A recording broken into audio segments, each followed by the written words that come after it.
ഇന്ത്യയിലെ എല്ലാ തെരഞ്ഞെടുപ്പുകളിലും BJP കള്ളപ്പണം ഉപയോഗിക്കുന്നുണ്ടെന്നത് പ്രതിപക്ഷ പാർട്ടികളുടെ ഒരു ആരോപണമാണ്.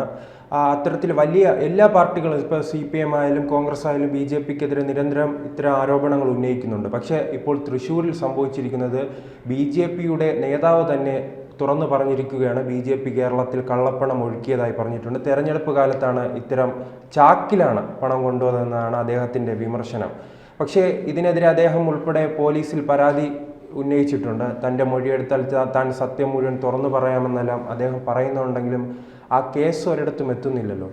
അതോടൊപ്പം തന്നെ ഇന്ത്യയിലും പല സംസ്ഥാനങ്ങളിലും ഇത്തരം കള്ളപ്പണത്തിൻ്റെ സ്വാധീനം നിൽക്കുന്നതായി നമുക്ക് തന്നെ അറിയാം. നമ്മുടെ അയൽ സംസ്ഥാനമായ തമിഴ്നാട്ടിൽ ഉൾപ്പെടെ അങ്ങനെ പണം വാങ്ങി വോട്ട് ചെയ്യുന്ന ഒരു രീതിയുണ്ട്. ആ ഒരു രീതിയിലേക്ക് കേരളവും മാറുകയാണോ? ഇതിനകത്ത് ഇതൊരു പെയ്ഡ് അല്ലെങ്കിൽ അത്തരത്തിലുള്ള ഒരു ന്യൂസായിട്ട് നമുക്ക് കാണാൻ സാധിക്കുന്നുള്ളൂ. നമ്മളീ പറയുമ്പം ഇത്തരത്തിൽ രാഷ്ട്രീയ പാർട്ടികൾ നമ്മൾ നിയമസഭാ തെരഞ്ഞെടുപ്പിലും ലോക്സഭാ തെരഞ്ഞെടുപ്പിലും നിങ്ങൾ പരിശോധിക്കേണ്ട ഒരു കാര്യമെന്ന് പറഞ്ഞാൽ ഇപ്പോൾ ഈ ആരോപണം ഉന്നയിക്കുന്ന ഇപ്പം BJPക്കെതിരെ ആരോപണം കോൺഗ്രസ് ഉന്നയിക്കുന്നുണ്ട്, BJPക്കെതിരെ ആരോപണം CPM ഉന്നയിക്കുന്നുണ്ട്, പത്രക്കാർ ഇത് വളരെ തലക്കെട്ടിൽ കൊടുക്കുന്നുണ്ട്. ഒരു നിയമസഭാ തെരഞ്ഞെടുപ്പിലും ഒരു ലോക്സഭാ തെരഞ്ഞെടുപ്പിലും ഇവിടുത്തെ ഇലക്ഷൻ കമ്മീഷൻ അനുവദിച്ചിരിക്കുന്ന തുക എത്രയാണ്? ആ നിയമസഭാ തെരഞ്ഞെടുപ്പിലും ലോക്സഭാ തെരഞ്ഞെടുപ്പിലും പാർട്ടികൾ ആ മത്സരത്തിന് വേണ്ടി ഉപയോഗിക്കുന്ന തുക എത്ര? അപ്പോൾ ഇത് രണ്ടും കൂടെ മനസ്സിലാകുന്ന ഒരു സാധാരണക്കാരന് പോലും മനസ്സിലാവുമല്ലോ ഈ പറയുന്നതൊക്കെ പൊള്ളത്തരമാണെന്ന്. ഇവിടുത്തെ ഒരു കഴിഞ്ഞ പ്രാവശ്യത്തെ ഒരു ലോക്സഭാ തെരഞ്ഞെടുപ്പിൽ തിരുവനന്തപുരം പോലെയുള്ള ലോക്സഭാ തെരഞ്ഞെടുപ്പ് അല്ലെങ്കിൽ A ക്ലാസ് ലോക്സഭാ തെരഞ്ഞെടുപ്പിൽ ഒരു രാഷ്ട്രീയ പാർട്ടിക്ക് മത്സരിക്കാൻ ചിലവാക്കുന്ന തുകയെന്ന് പറഞ്ഞാൽ 22 കോടി രൂപയാണ്. അതായത് ഏകദേശം A ക്ലാസ് മണ്ഡലത്തിൽ അത് ഇതുപോലെ 3 പാർട്ടികളും ചിലവാക്കുകയാണ്. തെരഞ്ഞെടുപ്പ് ചിലവെന്ന് പറഞ്ഞാൽ 1 കോടി രൂപയ്ക്കകത്തോ അടുത്തല്ലേ ചിലവാക്കാൻ പറഞ്ഞിട്ടുള്ളൂ. അതിനുള്ള കണക്കല്ലേ കാണിക്കുന്നുള്ളൂ. അപ്പോൾ ഈ ചിലവാക്കുന്ന പണം, കോൺഗ്രസ് ചിലവാക്കുന്ന പണം ഈ ശശി തരൂരിൻ്റെ വീട്ടിൽ നിന്ന് കൊണ്ടുവന്ന തേങ്ങ വെട്ടി കാശാണ്, അല്ലെങ്കിൽ CPM ചിലവാക്കുന്ന പണം ഇവിടുന്ന് BJP ഇത് ഈ പറയുന്ന കഴിഞ്ഞ നിയമസഭാ തെരഞ്ഞെടുപ്പിൽ ഈ പറയുന്ന ആരോപണം ശരിയാണെങ്കിൽ അതിനകത്തൊന്നും ന്യായീകരണമില്ല. ആരോപണം കഴിഞ്ഞ നിയമസഭാ തെരഞ്ഞെടുപ്പിൽ ആരോപണമാണല്ലേ ഈ പറയുന്ന കുഴൽപ്പണ കേസ്. ആ കേസ് കോടതിയിൽ വന്നപ്പോൾ തള്ളിപ്പോയത് തന്നെ ആ കേസ് ശരിക്കും പറഞ്ഞാൽ വ്യാജമായിട്ടുള്ളൊരു കേസ് തന്നെയായിരുന്നു. അതിൻ്റെ അങ്ങോട്ട് പോയി പരിശോധിക്കുമ്പോൾ ഇങ്ങനത്തെ ഒരു സംഭവം അവിടുന്ന് പണം പിടിച്ചെന്ന് പറയുന്നതും അത് BJPയുടെ തലയിൽ കെട്ടിവെക്കുന്നതിന് വേണ്ടി ഉദ്യോഗസ്ഥന്മാരെ ചില രാഷ്ട്രീയ സമ്മർദ്ദത്തിൻ്റെ പുറത്ത് നടത്തിയെന്നാണ് നമുക്ക് അതിനകത്തൊന്ന് മനസ്സിലാവുന്നത്. യഥാർത്ഥത്തിൽ ആ കുഴൽപ്പണ കേസ് ഇപ്പോൾ ഈ വെളിപ്പെടുത്തി തിരൂർ സതീഷ് അല്ലേ, ഈ തിരൂർ സതീഷ് എന്ന് പറയുന്ന ആൾ അവിടുത്തെ ഓഫീസ് സെക്രട്ടറി ആയിരുന്നല്ലോ. ഈ ഓഫീസ് സെക്രട്ടറി എന്ന് പറയുന്ന ആൾ 2021 നടന്ന കാര്യം എന്താ? അന്ന് പലവട്ടം അന്വേഷിച്ചിട്ട് കോടതി തള്ളിപ്പോയി കഴിഞ്ഞാൽ ഇപ്പം ഈ ബൈ ഇലക്ഷൻ വന്നപ്പോൾ വീണ്ടും ഒരു വെളിപ്പെടുത്തലുമായിട്ട് വന്ന് ഈ ബൈ ഇലക്ഷൻ വന്നപ്പോൾ ഇത്തരത്തിലുള്ള വെളിപ്പെടുത്തലുമായിട്ട് വന്നപ്പോൾ ആ വെളിപ്പെടുത്തലിൻ്റെ പുറകിൽ എത്തരത്തിലുള്ള ഏതെങ്കിലും ഒരു രാഷ്ട്രീയം കാണുമല്ലോ. ഇതുവരെ പറയാൻ മുട്ടി നിന്ന ഒരു കാര്യം അല്ലെങ്കിൽ പല അവസരത്തിലും പോലീസ് ഇദ്ദേഹത്തെ ഉൾപ്പെടെ ചോദ്യം ചെയ്തപ്പോൾ പറയാറുന്ന കാര്യം ഇപ്പോൾ പറഞ്ഞത് മാത്രവുമല്ല, ഇയാളീ പറയുന്ന ആരോപണങ്ങൾ എങ്ങനെ ചാക്കിനകത്ത് ശരി ചാക്കിനകത്ത് കള്ളപ്പണം കൊണ്ടുവരുമ്പോൾ അക്കൗണ്ടായിട്ടല്ല വരുന്നത്, ചാക്കിനകത്തോ അല്ലെങ്കിൽ ട്രോളിക്കകത്തോ മറ്റേതെങ്കിലും രീതിയിൽ കൊണ്ടുവന്ന ഈ പണം ആര് കൊണ്ടുപോയെന്ന് പുള്ളി പറയണ്ടേ? അല്ലെങ്കിൽ ഈ പണം കൊണ്ടുപോയി ചിലവാക്കിയത് പോലീസ് പരിശോധിക്കുമ്പോൾ അത്തരത്തിൽ കാണണ്ടേ? അല്ലെങ്കിൽ പോലീസിന് ഇങ്ങനെ കേസ് രജിസ്റ്റർ ചെയ്യാൻ പറ്റുന്നത്? പണം കൊണ്ടുപോയെന്ന് ഇദ്ദേഹം പറഞ്ഞാൽ പോരല്ലോ, ആ പണം കൊണ്ടുപോയ ആൾ അത് വിനിയോഗിച്ച വേണം, അല്ലെങ്കിൽ അയാളിൽ നിന്ന് ആ പണം കണ്ടെത്തുന്ന ഒരവസ്ഥ വേണം, അല്ലെങ്കിൽ ഇയാൾ കള്ളം പറയുന്നതായിട്ടല്ലേ വരത്തുള്ളൂ. അതായത് ഒരു കാര്യം വളരെ വ്യക്തമാണ്, 3 രാഷ്ട്രീയ പാർട്ടികളും ഈ പറയുന്നത് പോലെ കണക്കിനപ്പുറം കാശ് ചെലവാക്കുന്ന രീതിയിലേക്കാണ് നമുക്ക് ഇപ്പോഴത്തെ പൊതു രാഷ്ട്രീയം കാണാൻ സാധിക്കുന്നത്. അല്ലാതെ ആരും ഇതിനകത്ത് സത്യവാൻ സാവിത്രി ഒന്നുമായിട്ട് നമുക്ക് കാണുവാൻ സാധിക്കുന്നില്ല. ഇപ്പം ഈ ആരോപണം പറയുന്ന മാധ്യമങ്ങൾ ഉൾപ്പെടെ പരിശോധിച്ചാൽ മതി. CPM ചെലവാക്കുന്ന കാശ്, കോൺഗ്രസ് ചെലവാക്കുന്ന കാശ്, ഈ ഏറ്റവും അടുത്ത ദിവസത്തിൽ മാങ്കൂട്ടത്തിന് വേണ്ടി ഈ പറയുന്ന പാലക്കാട് എന്തോ ഈ പറഞ്ഞ ഇലക്ഷൻ കമ്മീഷൻ പറഞ്ഞ പൈസ വെച്ചാണ് അവിടുത്തെ ഓരോ രാഷ്ട്രീയ പാർട്ടികൾ മത്സരിച്ചത്. അപ്പോൾ മാങ്കൂട്ടത്തിന് വന്ന കാശ് എവിടുന്ന? മാങ്കൂട്ടത്തിൽ ഇന്നിപ്പം VD സതീശൻ ഉൾപ്പെടെ ഉള്ളവർ പറയുന്നുണ്ടല്ലോ, കഴിഞ്ഞ ട്രോളിക്കകത്ത് ഞങ്ങൾ പണം കൊണ്ടുവന്നില്ല, അല്ലെങ്കിൽ ട്രോളി വിവാദം പോലീസിന് തെളിവില്ലാത്തതുകൊണ്ട് എഴുതിത്തള്ളുന്നു, ഞങ്ങൾ നിയമപരമായിട്ട് നേരിടുന്നു. അങ്ങനെ നിയമപരമായിട്ടൊക്കെ നേരിടുന്ന രീതിയിലേക്ക് കാര്യങ്ങൾ പോവുകയും ആരെങ്കിലും ഒക്കെ വെളിപ്പെടുത്താൻ കോൺഗ്രസ് പാർട്ടിക്കകത്ത് ഉണ്ടാവുകയും ഒക്കെ ചെയ്താൽ എല്ലാവരും ഇത്തരത്തിൽ ആരോപണം നേരിടേണ്ടി വരും. അതായത് കുറ്റമായിട്ടല്ല ഞാൻ പറഞ്ഞത്, വിവിധ രാഷ്ട്രീയ പാർട്ടി നേതാക്കന്മാർ ഇലക്ഷന് വേണ്ടി കണക്കിൽ കവിഞ്ഞ കാശ് പല സ്രോതസ്സുകളിൽ കൂടി, അത് മുതലാളിമാരുടെ ഭാഗത്തു നിന്നായാലും താഴെത്തട്ടിൽ നിന്ന് പിരിച്ചെടുത്തായാലും അല്ലെങ്കിൽ പല കാര്യങ്ങൾ ചെയ്തു കൊടുക്കാമെന്ന് പറഞ്ഞാലും സമാഹരിച്ച് ഇലക്ഷനെ നേരിടുകയും അത്തരത്തിൽ വലിയ ചെലവിൽ ഒരു നിയമസഭാ മണ്ഡലത്തിൽ പോലും മത്സരിക്കുന്നതിന് 3-4 കോടി രൂപ ഒരു രാഷ്ട്രീയ പാർട്ടിക്ക് വേണ്ടി വരുന്ന സമയത്ത് അവിടെ വിതരണം ചെയ്യേണ്ടതിന് പണം ഇങ്ങനെയൊക്കെ തന്നെ വരുന്നത്. ഇപ്പം ഈ പറയുന്ന തിരൂർ സതീഷ് ഓഫീസിൽ ഇങ്ങനെ പണം വന്നു എന്ന് പറയുന്ന വാസ്തവമാണെങ്കിൽ ഇതുപോലെ കോൺഗ്രസിന്റെ ഓഫീസിലും സി പി എമ്മിന്റെ ഓഫീസിലൊക്കെ പണം വരുന്നുണ്ട്. അത് അവിടെ ഇരിക്കുന്ന ഓഫീസ് സെക്രട്ടറിമാർ പറയാൻ തയ്യാറായാൽ മതി, അല്ലെങ്കിൽ ആ ഓഫീസ് സെക്രട്ടറിമാരെ അതിന്റെ ഉത്തരവാദിത്തപ്പെട്ടവന്മാരെ വേറെ ആരെങ്കിലും വിലക്കെടുക്കാൻ തയ്യാറായാൽ മതി. അപ്പൊ ഇതിനകത്തൊന്നും ഒരു ആശ്ചര്യം ഉള്ളതായിട്ട് എനിക്ക് തോന്നുന്നില്ല.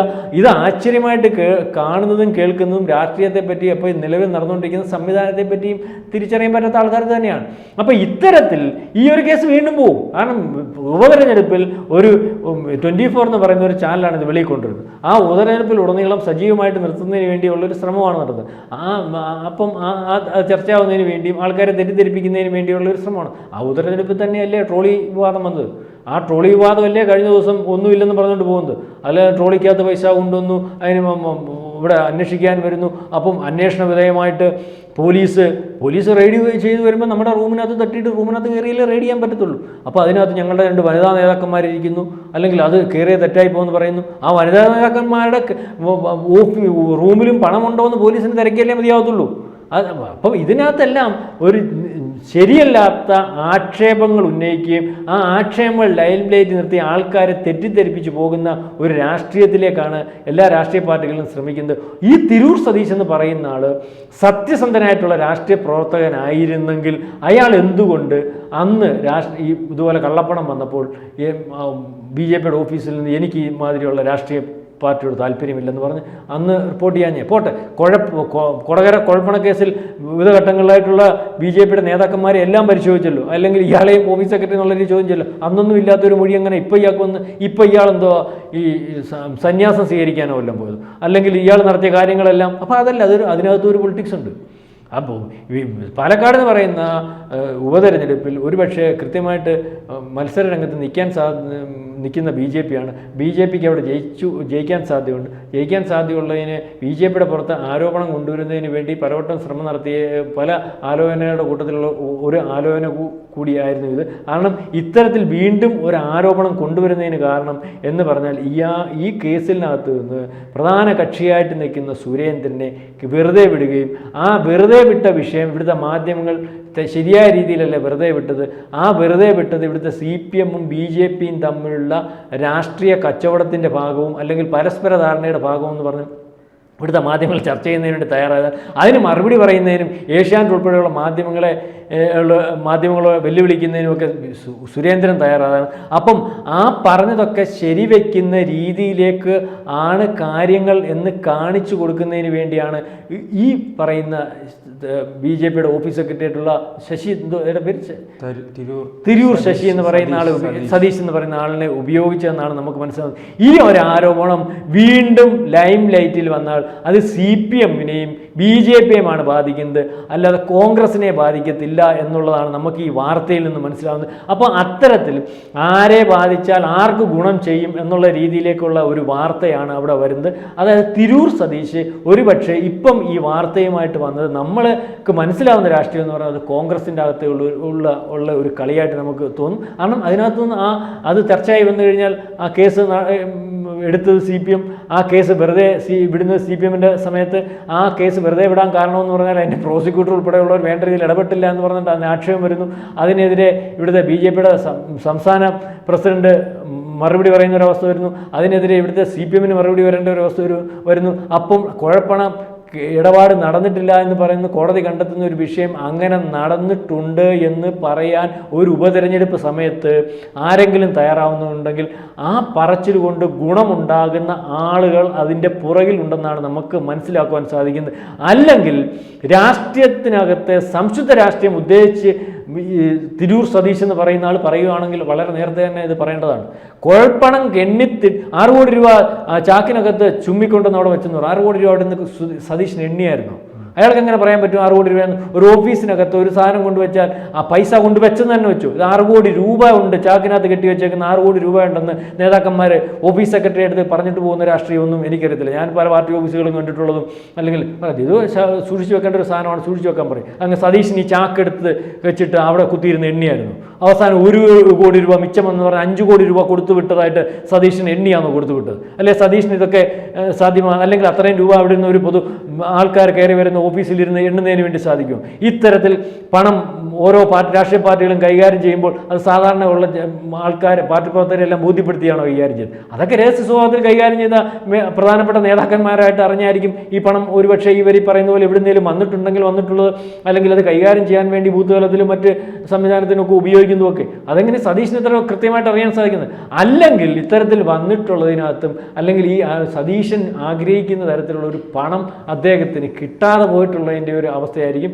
അല്ലെങ്കിൽ ഇത് പറയുന്നത് കൊണ്ട് സതീഷിന് സാമ്പത്തിക ലാഭം ഉണ്ടാകുന്ന ഒരു ഘടകം ഇതിൻ്റെ പുറകിലുണ്ടാകും.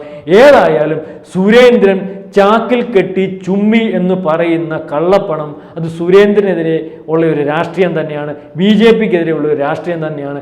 ഇത്തരത്തിൽ തെരഞ്ഞെടുപ്പ് രാഷ്ട്രീയത്തിൽ എല്ലാ രാഷ്ട്രീയ പാർട്ടികളും ഈ കണക്കിൽ കവിഞ്ഞ പൈസയൊക്കെ ചിലവാക്കി തന്നെയാണ് തെരഞ്ഞെടുപ്പിനെ നേരിട്ടുകൊണ്ടിരിക്കുന്നത്. നിയമസഭാ തെരഞ്ഞെടുപ്പിലും ലോക്സഭാ തെരഞ്ഞെടുപ്പിൽ അത്തരത്തിലെ ഇന്നത്തെ അവസ്ഥയിൽ സാധ്യമാകത്തുള്ളൂ. നമ്മൾ കേരളത്തിലാണെങ്കിൽ ഒരു ലോക്സഭാ തെരഞ്ഞെടുപ്പ് ഞാനീ പറഞ്ഞ പോലെ പ്രധാനപ്പെട്ട 20-22 കോടി രൂപ വരുമ്പോൾ നിങ്ങളീ പറഞ്ഞ വടക്കേന്ത്യയിലോട്ടൊക്കെ കോടാനുകോടി രൂപയാണ് വരുന്നത്.